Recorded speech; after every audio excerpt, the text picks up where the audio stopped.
Hello everybody, welcome back to the channel. Today, I have a very improvised video for you as I was in the middle of editing the video I was going to post today that was talking about AX ship builds, like a crate multi-cannon build to start off, as well as another build video. And I saw the news about the Frontier Unlocked stream showing off the newest ship that will be coming into the game in October. This is the Zorgon Peterson Mandalay.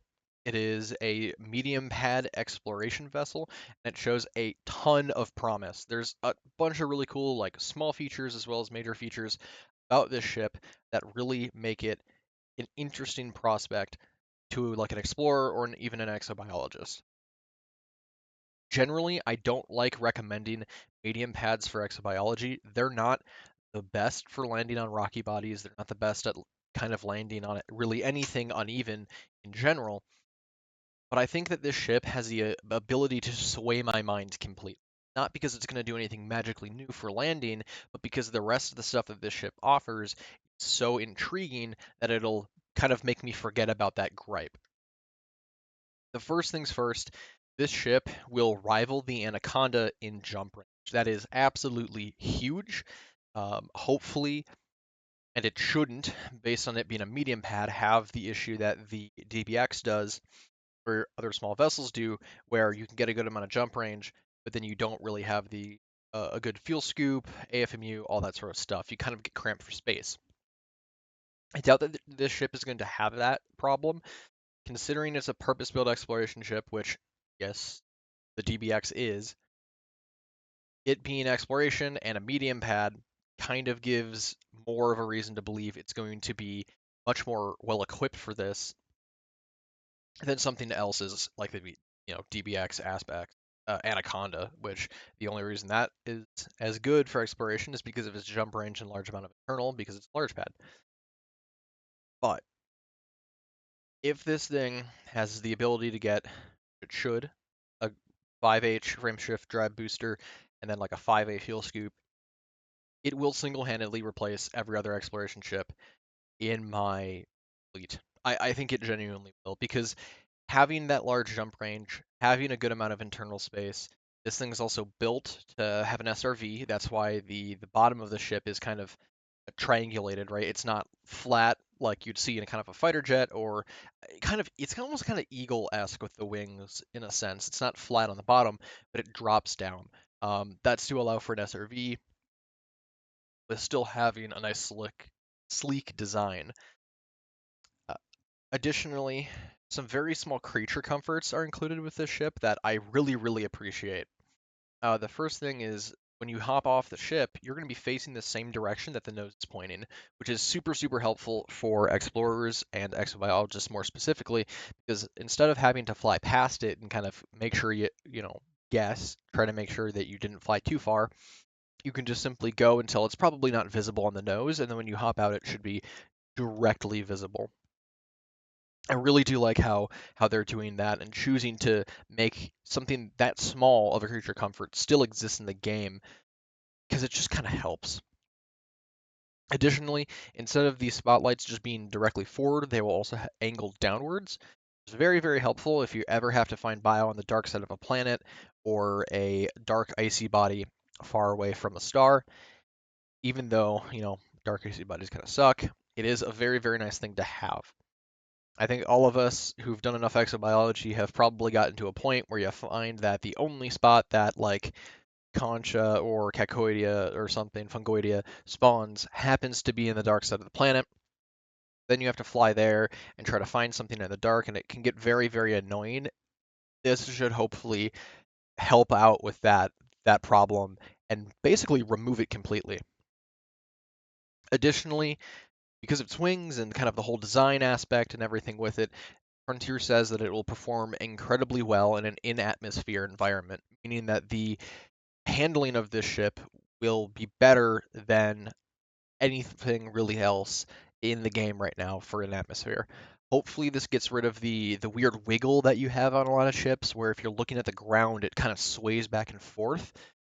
That's always been a pain point of mine trying to Kodak scan something to make sure it's what I'm thinking it is, or even identifying bacterium or something on an icy body.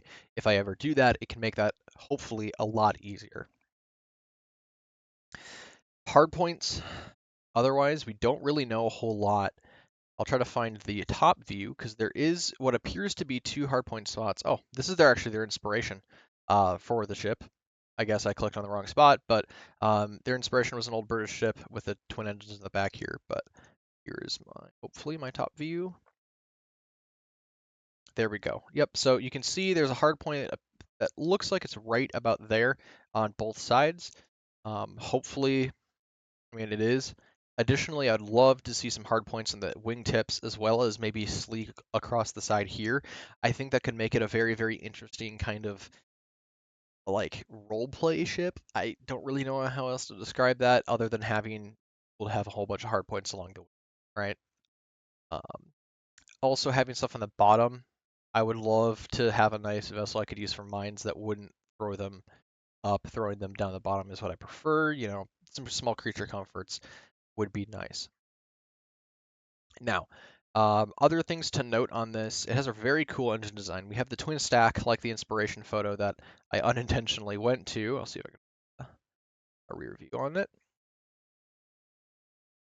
The twin stack engine is something that we haven't really seen before. It was kind of that very like, what on earth is this? A lot of people theorized it was going to be a Lakon ship, which I don't blame people for. I honestly thought it was going to be a Lakon. It seemed very like Type 9-esque, but I think this is going to have to be the best I can find. These twin engines here are going to be stacked here, but these wing engines here are going to be able to rotate downwards during landing. So as you're landing on a planetary surface, they will actually rotate downwards to aid in, basically vertical thrust on the ground. Very, very interesting concept. I'm really hoping to see how that kind of, if that does anything. If it's just cosmetic, that's perfectly fine. It does look sick. But if it did kind of help with high G landings, that would be super, super helpful and even more cemented as an absolutely fantastic option for the Explorer. Additionally, the Burp Hit did a video for his video today covering this that was very interesting. He noted that this is not large or small enough to fit inside of a medium pad. So in some way, the wings would have to fold. There would have to be some sort of different mechanism here to allow it to fit in a medium pad. Uh, this is using the same cockpit as the Mamba, so they were able to scale the aircraft off of that onto a medium pad, and it wasn't fitting correctly. It raises a very interesting question to see how it's going to work. I would honestly kind of hope they have the wings fold similarly to a Corsair. I'll try to find an image as I continue talking of what I'm referring to, but I'm assuming they'll have to do something similar to the Type 8 in the movable parts to allow it to fit onto the pad. So I think something like the Corsair here. This thing would be very interesting to see if they try to do something like that. Any sort of folding wing mechanism on a plane, I always think looks super nice. So having that included would be very, very interesting. Other than that, I don't really have a whole lot of comments on this past that point. We don't know anything about what sort of module sizes it has, anything like that. But I'm really hopeful for this. I will most likely definitely be buying the ARX version of this when it releases, at least the basic one, most likely the basic one, and doing a review very, very quickly on it. I don't have the access that other like larger YouTubers in the space have to be able to get my hands on this before it gets released on private test servers. If that happens, I will of course make a video on it. But I'm very, very excited. This ship shows a ton of promise. It looks very, very cool. Technically, it's stuff that, even with the Type 8 and this ship, it's something new that hasn't really been done before. Something I just remembered that I cannot believe I forgot about to mention is that the SCO overdrive is going to be even better than the Type 8 and the Python Mark II.